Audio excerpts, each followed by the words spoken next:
Childhood days spent on the beach or near the river could lead to better mental health as an adult. That's the findings of a new study.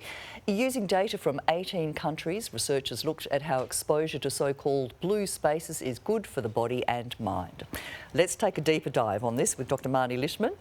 We know the calming effects of green spaces. Marnie, what's the added benefit of blue spaces? Oh, well, it is. It's well established that green spaces are great for our psychological and our physical health, but being around blue spaces, so that's open water, could be anything from beaches, lakes, rivers, even canals, even your local fountain has shown to be even more beneficial than the green spaces. So it's just that added boost, so much so that children that spend time out in nature and green spaces in their early years often will take those behaviours out into their adult life and actually benefit their mental health. How does being near water boost your mood? I mean, what are the therapeutic effects of blue spaces? Yeah, well, I think we all know, don't we, when we go down to the beach, how soothed and calm we feel as a result of spending time in that space. So when you look at the research, you can see that there's kind of almost a three-pronged benefit where you've got the environmental health benefits. So often where there's blue space, there's more sunlight, so people spending more time in sunlight, we know that's good for us.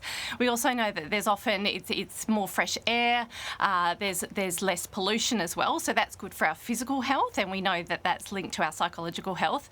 You'll also find that in blue spaces, people are more immersive in their activities, so they're either in the water swimming, they're walking around it, they might be sailing or fishing, like they're actually spending time in it, and we know that that is soothing. And of course the psychological restorative benefits as well. So sitting around or in blue water, it's almost like a mindfulness state and presence and connection, and also the natural forces in play can actually make us feel awe, and also almost like bigger than ourselves. Like it actually feels like we're quite in a meditative state, and obviously the ebb and flow of the tide has also shown that movement in water to be particularly soothing. As you've mentioned, this study focuses on exposure as a child, but being around water can be dangerous for kids. Yes. How can parents safely set their children up for these positive impacts?